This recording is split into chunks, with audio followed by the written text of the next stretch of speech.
Hello everyone, welcome to my YouTube channel nursing preparation classes. आज मैं बात करने वाली हूँ आप लोगों से इंड्यूस्ड एबॉर्शन या मेडिकल टर्मिनेशन ऑफ प्रेगनेंसी के बारे में। प्रीवियस क्लास में हमने बात किया था एबॉर्शन में क्या था। पहला टाइप था स्पॉन्टेनियस एबॉर्शन और दूसरा टाइप जो है इंड्यूस्ड एबॉर्शन, जिसमें आज हम बात करेंगे। तो स्पॉन्टेनियस एबॉर्शन में हमने टाइप्स ऑफ एबॉर्शन पढ़ा था और उसके मैनेजमेंट के बारे में एंड उसके कॉजेज के बारे में। नेक्स्ट क्लास में हम पढ़ेंगे इंड्यूस्ड एबॉर्शन, जिसके अंदर क्या आता है, एमटीपी एक्ट आता है, MTP medical termination of pregnancy आता है, उसको हम डिस्कस करेंगे इस वीडियो में। सो क्या होता है induced abortion? It is also known as plan abortion under MTP. इसको और किस नाम से जानते हैं? Plan abortion under MTP. इसको क्या करते हैं, पहले से प्लान करते हैं एमटीपी के अंडर में। एमटीपी एक क्या होता है, लीगली तरीके से किया जाता है, हॉस्पिटल में किया जाता है एबॉर्शन, या लीगल होता है। तो उसके अंदर क्या करते हैं, पहले से प्लान एबॉर्शन किया जाता है, पहले से प्लानिंग की जाती है एबॉर्शन की, हाँ एबॉर्शन करना है, ये पहले से प्लान होता है। बट जो स्पॉन्टेनियस एबॉर्शन हमने बात किया था प्रीवियस क्लास में, उसमें क्या था, उसमें प्लान नहीं किया जाता, वो अपने आप हो जाता है, स्पॉन्टेनियसली हो जाता है। बट इसमें क्या होता है कि प्लान करके रखते हैं कि हाँ एबॉर्शन करवाना है, बच्चा नहीं चाहिए। तो मेडिकल टर्मिनेशन ऑफ प्रेगनेंसी होता क्या है, इसके अंदर आता है मेडिकल टर्मिनेशन ऑफ प्रेगनेंसी। तो एमटीपी का फुल फॉर्म क्या होता है, medical termination of pregnancy. Medical मतलब क्या होता है, मेडिसिन देकर या फिर कोई प्रोसीजर करके। टर्मिनेट मतलब हटाना, किसको, प्रेगनेंसी को। अगर क्या है, प्रेगनेंसी को हटाना किसके थ्रू, मेडिकल के थ्रू, तो उसको हम बोलते हैं मेडिकल टर्मिनेशन ऑफ प्रेगनेंसी। इसमें क्या होता है, एमटीपी एक्ट जो था वो आया कब था, एमटीपी एक्ट को लाया कब गया, 1971 में गवर्नमेंट के थ्रू लाया गया था। एमटीपी एक्ट 1971 में लाया गया था एक्ट को, बट वो लागू कब हुआ, अब कम इनटू एक्शन और अप्लाई। लाया कब गया है, अप्लाई कब किया गया, 1972 में। 1972 में क्या किया गया था, इसको अप्लाई किया गया था। और लाया कब गया उसको 1971 में, एंड लागू कब कर दिया गया, 1972 के अंदर अप्लाई होने लगा लोगों पर, इसको लोग फॉलो करने लगे 1972 में। नेक्स्ट है at MTP safe hygiene termination of pregnancy. इसमें क्या होता है, जो टर्मिनेट की जा रही है प्रेगनेंसी को, वह कैसे करते हैं, सेफ करते हैं और हाइजीनिक तरीके से किया जाता है। हाइजीनिक तरीके से क्या करते हैं और सेफ तरीके से क्या करते हैं, प्रेगनेंसी को टर्मिनेट किया जाता है एमटीपी के अंडर में। मतलब इसमें हाइजीन का भी ध्यान देते हैं और सेफ भी रखते हैं फीमेल को। किसके अंदर, एमटीपी के अंदर, जब बच्चे को टर्मिनेट किया जाता है, प्रेगनेंसी को टर्मिनेट किया जाता है तब। It should be done by the qualified registered nurse. यह किसके द्वारा परफॉर्म किया जाता है, या किसके द्वारा किया जाता है, ये एक क्वालिफाइड रजिस्टर्ड नर्स के द्वारा। क्वालिफाइड रजिस्टर्ड नर्स जो होती हैं वह, उनके पास डिग्री होनी चाहिए और उनके पास रजिस्ट्रेशन होना चाहिए, तो उसको बोलते हैं क्वालिफाइड रजिस्टर्ड नर्स। अब रजिस्टर्ड मेडिकल प्रैक्टिशनर, जो मेडिकल प्रैक्टिशनर होती है रजिस्टर्ड, उनके पास क्या क्या होना चाहिए, तो उनके पास क्या होना चाहिए, कम से कम अगर उनको एमटीपी परफॉर्म करना है तो कम से कम उनके पास 25 वह क्या करनी चाहिए, 25 एमटीपी को असिस्ट करनी चाहिए। मतलब कि वह 25 प्रेगनेंसी जो टर्म एमटीपी के अंडर क्या होना चाहिए, जो रजिस्टर्ड प्रैक्टिशनर होनी चाहिए, वह 25 एबॉर्शन एमटीपी के अंडर असिस्ट करनी होनी चाहिए। मतलब कि उनके अंडर में या वह देख उनके सामने हो रहा है तो उसमें 25 एमटीपी को असिस्ट करनी चाहिए, जो क्या करती हैं, एमटीपी को परफॉर्म करती हैं। नेक्स्ट है कंसेंट। आप कहीं पे भी कुछ भी प्रोसीजर हो रहा है या कोई भी सर्जरी हो रही है तो हमें क्या करता है, कंसेंट फॉर्म दिया जाता है फिल करने के लिए। कंसेंट फॉर्म होता है जिसपे साइन की जाती है। आप मूवी में भी देखे होंगे कि पहले क्या होता है, पेशेंट को जब एडमिट करते हैं तो बोलते हैं साइन करो, कोई गार्जियन की साइन चाहिए, तब हम इसको ऑपरेशन कर सकते हैं, तो वही होता है कंसेंट। तो कंसेंट, अगर फीमेल क्या है, मोर देन 18 ईयर, अगर फीमेल 18 साल से ज़्यादा की है तो उसमें किसकी साइन चाहिए या किसका कंसेंट लिया जाता है, तो उसी फीमेल का लिया जाता है, फीमेल का लिया जाएगा।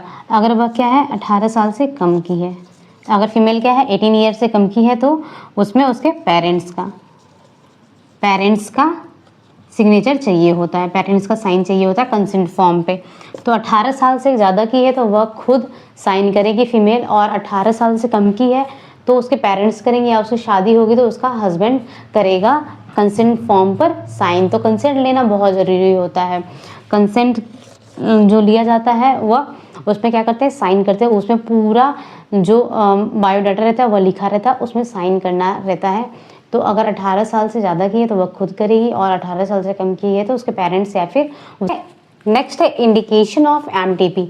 अब इंडिकेशन मतलब होता है कि हम कब कब एमटीपी परफॉर्म कर सकते हैं, कौन सी ऐसी कंडीशन होती है जिसमें हम एमटीपी को परफॉर्म करेंगे। तो फर्स्ट क्या है, थेरेप्यूटिक कारण, थेरेप्यूटिक इंडिकेशन होता है। अगर फीमेल में क्या होती है, कोई ना कोई प्रॉब्लम है, अगर वह ऐसी प्रॉब्लम है जो बच्चे को वह सर्वाइव नहीं कर सकता है या फिर बच्चे को वह हैंडल नहीं कर सकती है, फीमेल में कोई दिक्कत हो रही है तो उसके वजह से कोई भी फिजिकली प्रॉब्लम है तो if female have serious medical illness, अगर फीमेल में कोई सीरियस मेडिकल क्या इलनेस है, कोई भी सीरियस कंडीशन है या कोई भी बीमारी है फीमेल में, या कोई साइकेट्रिक प्रॉब्लम है, मेंटली प्रॉब्लम है, तो उसमें क्या कर सकते हैं हम एमटीपी परफॉर्म कर सकते हैं डेली तरीके से। डन एमटीपी फॉर मदर से, मदर की लाइफ को सेव करने के लिए हम क्या करते हैं, अगर कोई सीरियस कंडीशन है फीमेल में तो उस टाइम हम क्या करते हैं एमटीपी एक्ट के थ्रू एबॉर्शन करा सकते हैं। जैसे में क्या है, ब्रेस्ट कैंसर या सर्वाइकल कैंसर, सीए का मतलब होता है कैंसर, ठीक है। तो अगर ब्रेस्ट कैंसर है, सर्वाइकल कैंसर है, उस कंडीशन में क्या करवा सकती है फीमेल, एबॉर्शन करवा सकती है एमटीपी एक्ट के अंडर में। नेक्स्ट एपिलेप्सी हो रहा है फीमेल में, तो एपिलेप्सी पहले से आ रहा है तो कंडीशन वो सर्वाइव नहीं कर सकता है, क्योंकि अगर प्री एक्लेम्सिया कंडीशन हो रही है तो प्री एक्लेम्सिया कंडीशन या एक्लेम्सिया कंडीशन हो रही है, सीवियर केसेस हो रहे हैं फीमेल में, तो फिर वहीं टर्मिनेट कर देना चाहिए, क्योंकि प्लेसेंटा के जो वेन्स होती हैं उस पर ज़्यादा प्रेशर पड़ता है, जिसकी वजह से बीपी वगैरह हाई होती हैं प्री एक्लेम्सिया कंडीशन में। और अगर एपिलेप्सी है फीमेल में तब तो प्रेगनेंसी को हम कंसीव आगे कंटिन्यू नहीं कर सकते हैं, क्योंकि कॉम्प्लिकेशन ज़्यादा हो जाएगी, उससे मदर में ज़्यादा दिक्कत हो सकती है, इसलिए क्या करते हैं हम टर्मिनेट कर सकते हैं। और क्या मैलिग्नेंट मतलब क्या, मैलिग्नेंसी की कंडीशन है या कैंसर है फीमेल में, तो उस टाइम पे हम क्या करते हैं एमटीपी एक्ट के अंडर में क्या करते हैं एबॉर्शन करा सकते हैं लीगली तरीके से। नेक्स्ट है यूजेनिक क्या होता है, done when the foetus will born with serious medical illness. इसमें क्या हो रहा है कि अगर बच्चे में कोई सीरियस मेडिकल इलनेस है, अगर कोई एक बच्चा हुआ है जिसमें क्या है बच्चा डिलीवर हो गया है फीमेल का, अगर उसके कोई ज़्यादा सीरियस कॉम्प्लिकेशन था पहले से क्रोमोसोमल एबनॉर्मेलिटी के कारण, तो वो चांसेस है कि नेक्स्ट बच्चे में भी वह प्रॉब्लम हो सकती है, तो उस टाइम पे भी फीमेल क्या कर सकती है, उसको टर्मिनेट कर सकती है अंडर एमटीपी। नेक्स्ट क्या है, एक सोशल इंडिकेशन है। अब इसमें क्या क्या आते हैं, कॉन्ट्रासेप्शन फेलियर, अगर कोई फीमेल है जो कॉन्ट्रासेप्टिव डिवाइस यूज कर रही है, कैंडोम यूज कर रही है या कॉन्ट्रासेप्टिव पिल्स ले रही है या फिर कॉपर टी का यूज कर रही है, तो उस टाइम वो प्रेगनेंसी को चाहती नहीं है, बट कॉन्ट्रासेप्शन यूज करने के बाद भी क्या हो गया, या ट्यूबेक्टॉमी हो गया है फीमेल में, ट्यूबेक्टॉमी किया गया है, तो उस टाइम में ट्यूबेक्टॉमी के बाद भी क्या हो रहा है, कभी कभी क्या होती है, अगर जो लाइगेशन बांधा जाता है अगर वह कहीं लूज हो जाता है तो उसकी वजह से भी क्या हो सकता है, प्रेगनेंसी हो सकती है। तो कॉन्ट्रासेप्शन फेलियर के कारण अगर प्रेगनेंसी कंसीव हो रही है फीमेल की, तो उस कंडीशन में फीमेल क्या करती है, एबॉर्शन करा सकती है। पुअर सोशियो इकोनॉमिक स्टेटस, अगर गरीब है, अगर फीमेल जो है वह गरीब है और वह बच्चे को अच्छे से उसका अच्छा लाइफ स्टाइल नहीं दे सकती है, या फिर उसको अच्छे से पढ़ा नहीं सकती और खिला नहीं सकती है, तो उसको क्या होगा, बीमारी ऑलरेडी हो जाएंगी और उसका जो कंडीशन है बच्चे का, उसको माल न्यूट्रिशन हो जाएगा और बच्चे की डेथ हो सकती है उसकी वजह से, अगर सीवियर माल न्यूट्रिशन हो रहा है तो पुअर सोशियो इकोनॉमिक स्टेटस है फीमेल का, अगर उसको पैसे नहीं है उसके पास, फाइनेंशियल प्रॉब्लम है, तो उस कंडीशन में भी क्या कर सकती है, अंडर एमटीपी एक्ट एबॉर्शन करा सकती है। नेक्स्ट क्या है, ह्यूमेटेरियन का मतलब किसी को रेप हो गया है, अगर किसी फीमेल का रेप हुआ है और उस टाइम वो प्रेग्नेंट हो जा रही है, तो उस टाइम पे भी वो क्या कर सकती है, एमटीपी एक्ट के अंडर में लीगली तरीके से क्या कर सकती है, एबॉर्शन करा सकती है। नेक्स्ट है, अगर कोई फीमेल अगर क्या हो रही है, अनमैरिड भी क्या कर सकती हैं, अनमैरिड फीमेल भी क्या कर सकती हैं, एबॉर्शन करा सकती हैं। नेक्स्ट है एमटीपी एक्ट में क्या था 1971 में, और अभी चेंजेस हुआ है, नया 2021 में चेंजेस आए थे, अबेंडेंट 2021 में क्या गया था, चेंज किया गया था, नया एमटीपी एक्ट लाया गया था। और जो 1971 का एमटीपी एक्ट था, अब उसमें क्या क्या क्राइटेरिया थे अब हम इसको देखेंगे। तो क्या है, एमटीपी कैन डन, एमटीपी को कब तक परफॉर्म किया जाता है। 1971 का जो एमटीपी था उसमें क्या था कि हम जो एमटीपी परफॉर्म कर रहे थे 120 वीक तक ही कर रहे थे, लेकिन 2021 में जो चेंजेस हुए हैं इसमें क्या है कि 24 वीक तक, अगर 24 तक प्रेगनेंसी है और फीमेल क्या चाहती है कि उसको अबॉर्ट कर दे बच्चे को, तो कब तक कर सकती है? 24 वीक तक कर सकती है। नेक्स्ट है कॉन्ट्रासेप्शन फेलियर। अगर फीमेल का क्या है, कॉन्ट्रासेप्शन फेलियर हो गया तो 1971 में एमटीपी एक्ट आया था, तो 20 वीक तक ही क्या कर सकती है, वह अबॉर्ट कर सकती है। लेकिन उसमें कौन सी फीमेल थी? Only married female. 1971 में अगर कॉन्ट्रासेप्शन फेलियर हुआ है, अगर वह कंडोम का यूज कर रही थी फीमेल, या फिर कॉपर टी यूज कर रही थी, या फिर कॉन्ट्रासेप्टिव पिल्स ले रही थी, उसके लेने के बाद भी अगर प्रेगनेंसी कंसीव हो जा रही है तो उसको बोलते हैं कॉन्ट्रासेप्शन फेलियर। तो जो 1971 पे टाइम पे एमटीपी एक्ट आया था, उसमें क्या था, 20 वीक तक ही अबॉर्शन करा सकते हैं और ओनली मैरिड फीमेल थी। लेकिन 2021 में जो अबेंडेंट हुआ था उसमें 20 वीक तक तो करा सकते हैं, लेकिन इसमें मैरिड और अनमैरिड फीमेल भी अबॉर्शन करा सकती है। मेन चेंजेस यही हुआ था कि 1971 में ओनली मैरिड फीमेल थी, लेकिन 2021 में जो आया है एमटीपी, उसमें क्या था, मैरिड एंड अनमैरिड दोनों अबॉर्शन करा सकते हैं 20 वीक पर। नेक्स्ट है फीटल एनामली। अगर बच्चे में कोई कंजेनाइटल प्रॉब्लम है, बच्चे में कोई यूट्रस के अंदर ही कोई प्रॉब्लम है, तो 20 वीक पर 1970 एक्ट जो 71 एक्ट था उसके अकॉर्डिंग क्या है, 20 वीक पर उसका अबॉर्शन करा सकते हैं 20 वीक तक। लेकिन जो 2021 है उसमें क्या है, अप टू 24 वीक तक, 24 वीक तक क्या करवा सकते हैं, अबॉर्शन करवा सकते हैं। नेक्स्ट है 1 रजिस्टर्ड मेडिकल प्रैक्टिशनर। ठीक है, तो अब एक रजिस्टर्ड मेडिकल प्रैक्टिशनर की ज़रूरत कब तक रहती है, मतलब कि कब, जब हम अबॉर्शन करवाने जा रहे हैं तो कितने वीक की प्रेगनेंसी है, तो अगर 12 वीक की प्रेगनेंसी है तो एक मेडिकल प्रैक्टिशनर की ज़रूरत है, अगर उससे ज़्यादा है तो 2 रजिस्टर्ड मेडिकल प्रैक्टिशनर की ज़रूरत होती है, साइन की ज़रूरत होती है। तो इसमें क्या है, 1 रजिस्टर्ड मेडिकल प्रैक्टिशनर की ज़रूरत 1971 में क्या था, अप टू 12 वीक। अगर 12 वीक तक की प्रेगनेंसी है और तब 12 वीक पे अबॉर्शन होने जा रहा है, करवाने जा रही है फीमेल 1971 एक्ट के अकॉर्डिंग, तो एक मेडिकल प्रैक्टिशनर की ज़रूरत थी। अब जो नया आया था 2021 में, उसमें क्या था, अप टू 20 वीक। अगर 20 वीक तक 2021 के अकॉर्डिंग जो हुआ है एमटीपी, 20 वीक तक क्या हो रहा है, अबॉर्शन 20 वीक में फीमेल क्या करवा सकती है, एक रजिस्टर्ड प्रैक्टिशनर के साइन पर क्या कर सकती है, अबॉर्शन करा सकती है। लेकिन 1971 का जो था उसमें 12 वीक तक ही क्या कर सकती थी, एक रजिस्टर्ड मेडिकल प्रैक्टिशनर के साइन पर अबॉर्शन करवा सकती थी। Next 2 registered medical practitioner. अगर 2 रजिस्टर्ड मेडिकल प्रैक्टिशनर की ज़रूरत कब होती है, 1971 में कब, अगर प्रेगनेंसी 24 वीक तक की हो गई है और अबॉर्शन कराने जा रही है फीमेल, तो 24 वीक पर क्या करते हैं, 2 रजिस्टर्ड मेडिकल प्रैक्टिशनर की ज़रूरत होती है 1971 के अकॉर्डिंग। इसमें भी क्या है, सेम कंडीशन है।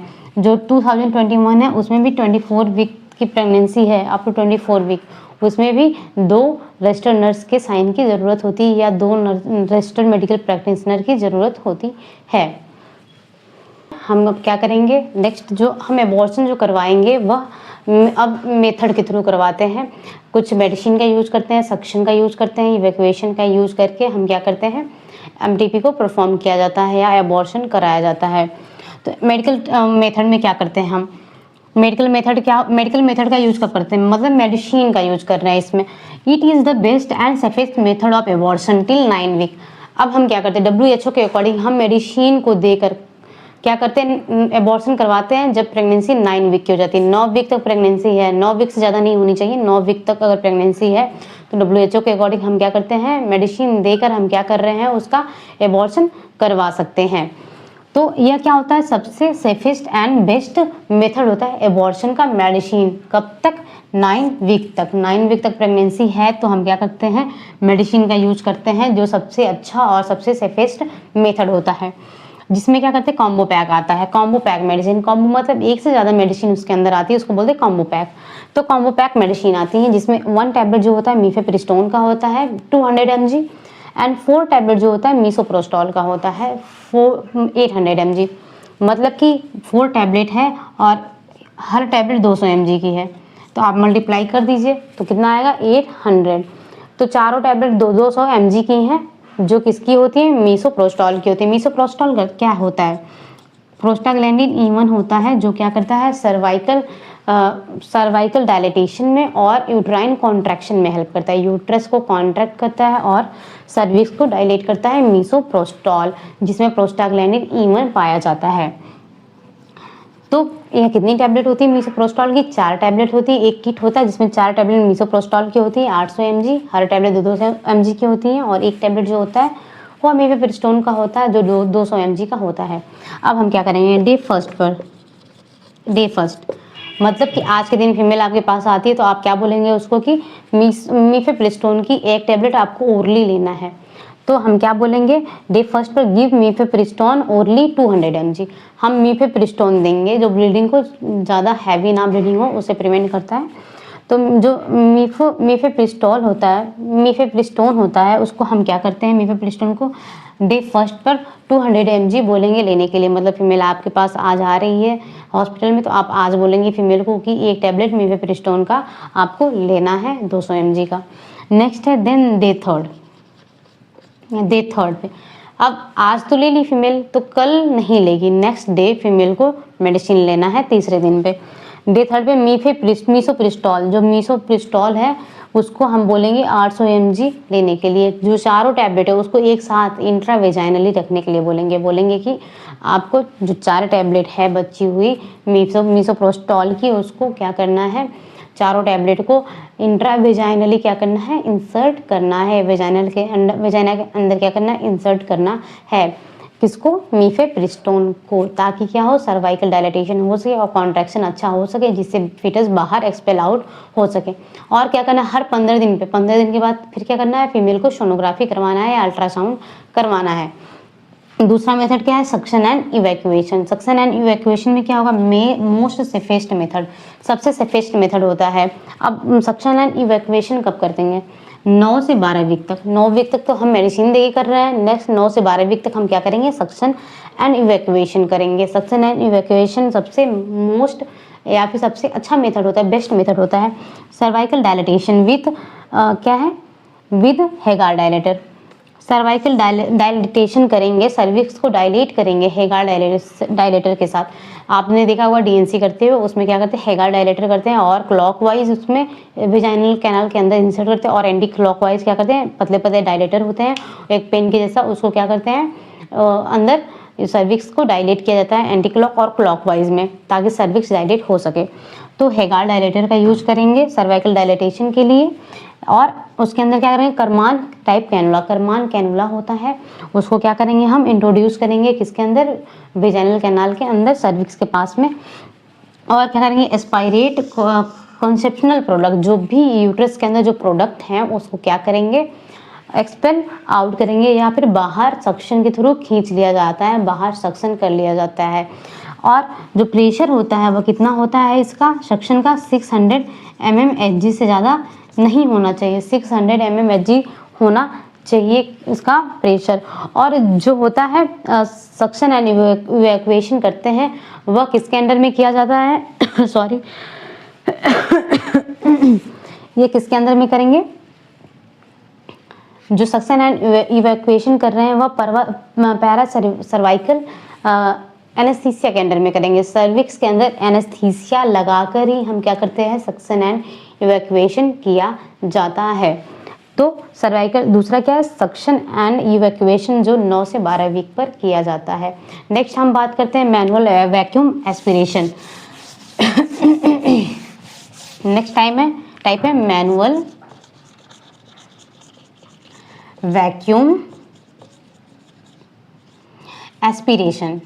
एस्पिरेशन करेंगे।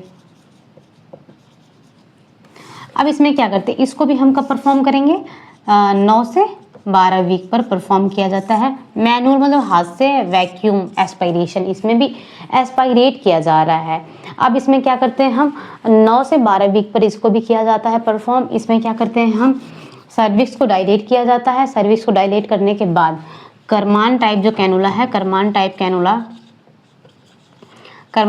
कैनुला में हम क्या करते हैं जो मेंस्ट्रुअल